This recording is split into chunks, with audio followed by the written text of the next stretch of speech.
السلام علیکم پیارے ویورز۔ زلیخا بڑی حسین عورت تھی اور شاہ مغرب تیموس کی بیٹی تھی۔ اس نے ایک رات خواب میں ایک پیکر حسن و جمال شخص کو دیکھا اور اس سے پوچھا کہ تم کون ہو؟ تو اس نے بتایا کہ میں عزیز مصر ہوں۔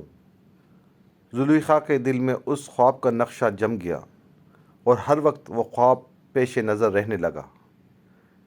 بڑے بڑے بادشاہوں کے پیغام عقد آئے، لیکن اس نے انکار کر دیا اور اپنا ارادہ ظاہر کر دیا کہ میں تو عزیز مصر ہی سے نکاح کروں گی۔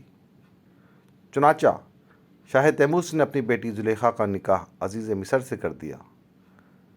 زلیخا نے جب عزیز مصر کو دیکھا تو یہ دیکھ کر حیران رہ گئی کہ یہ وہ نہیں ہے جسے خواب میں دیکھا تھا۔ حتیٰ کہ عزیز مصر نے مصر کے بازار میں بکتے ہوئے حضرت یوسف علیہ السلام کو خریدا اور انہیں گھر لایا۔ زلیخا نے جب حضرت یوسف علیہ السلام کو دیکھا تو خواب کے نقشے کے مطابق پایا اور وہ حضرت یوسف علیہ السلام کی محبت میں وارفتہ ہو گئی۔ پھر اس نے ایک محل بنوایا جس کے اندر 7 کمرے تھے اور اس محل کو خوب مزین کیا اور خود بھی آراستہ ہو کر کسی بہانے حضرت یوسف علیہ السلام کو اس محل میں لے گئی اور پہلے کمرے میں داخل ہوتے ہی اس کمرے کا دروازہ بند کر لیا۔ پھر دوسرے کمرے میں لے گئی اور اس کا دروازہ بھی بند کر دیا۔ پھر تیسرے میں، پھر چوتھے میں، حتیٰ کہ سب کمروں کے دروازے بند کرتے ہوئے 7ویں کمرے میں حضرت یوسف علیہ السلام کو لے گئی اور وہاں جا کر حضرت یوسف علیہ السلام سے قباحت کی طلبگار ہوئی۔ حضرت یوسف علیہ السلام نے یہ صورتحال دیکھ کر حیران رہ گئے۔ اس وقت اس کمرے کی چھت پھٹی اور حضرت یوسف علیہ السلام نے دیکھا کہ حضرت یعقوب علیہ السلام اپنی انگلی مبارک دانتوں میں دبائے ارشاد فرما رہے ہیں کہ بیٹا خبردار، کوئی برا خیال تک نہ آنے پائے۔ حضرت یوسف علیہ السلام نے زلیخا سے فرمایا، اللہ سے ڈر اور اس محل سرور کو محل حزن نہ بنا اور میرے در پہ نہ ہو۔ زلیخا نے نہ مانا اور بے حد در پہ آزار ہو گئی۔ حضرت یوسف علیہ السلام نے جب یہ صورتحال دیکھی تو آپ وہاں سے بھاگے۔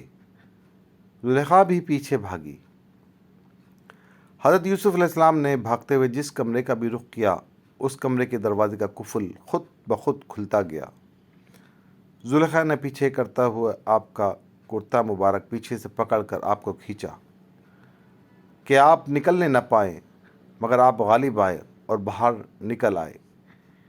اس کشمکش کے وقت باہر کے دروازے پر عزیز مصر کھڑا تھا۔ اس نے دونوں کو دوڑتے ہوئے دیکھ لیا تو زلیخا نے اپنی برات ظاہر کرنے اور حضرت یوسف علیہ السلام کو خائف کرنے کے لیے ہیلا تراشا اور اپنے خاوند سے کہنے لگی کہ جو تیری بیوی سے برائی کے ساتھ پیش آئے اس کی کیا سزا ہے؟ میں سو رہی تھی کہ اس نے آ کر میرا کپڑا ہٹا کر مجھے پھسلایا۔ اسے قید کر دو یا کوئی اور تکلیف دہ سزا دو۔ حضرت یوسف علیہ السلام نے فرمایا، یہ غلط کہتی ہے، واقعہ اس کے برعکس ہے۔ پھسلانا تو یہ خود چاہتی تھی اور میرا نام لگاتی ہے۔ عزیز مصر نے کہا، اس بات کا ثبوت؟ اس کمرے میں زلیخا کے ماموں کا ایک شیر خوار بچہ جس کی 3 ماہ کی عمر تھی پنگوڑے میں لیٹا ہوا تھا۔ یوسف علیہ السلام نے فرمایا، اس بچے سے پوچھ لو۔ عزیز مصر نے کہا، اس 3 مہینے کے بچے سے کیا پوچھوں اور یہ کیا بتائے گا؟ یوسف علیہ السلام نے فرمایا، خدا تعالیٰ اسے بولنے کی طاقت دینے اور میری سچائی ظاہر کرنے پر قادر ہے۔ عزیز مصر نے اس بچے سے دریافت کیا تو وہ بچہ بولا اور کہنے لگا کہ یوسف علیہ السلام کا کرتا دیکھ لو، اگر ان کا کرتا آگے سے پھٹا ہے تو زلیخا سچی اور اگر پیچھے سے پھٹا ہے تو یوسف علیہ السلام سچے۔ چنانچہ کرتا دیکھا گیا تو وہ پیچھے سے پھٹا تھا اور یہ حال صاف یہ بتا رہا تھا کہ یوسف علیہ السلام زلیخا سے بھاگے تھے اور زلیخا پیچھے پڑی تھی، اس لیے کرتا پیچھے سے پھٹا۔ عزیز مصر نے یہ حقیقت دیکھ کر جان لیا کہ یوسف علیہ السلام سچے ہیں۔ پھر اس نے یوسف علیہ السلام سے معذرت طلب کی۔ دوستو، چینل کو سبسکرائب کرنا، شیئر کرنا اور لائک کرنا نہ بھولیں۔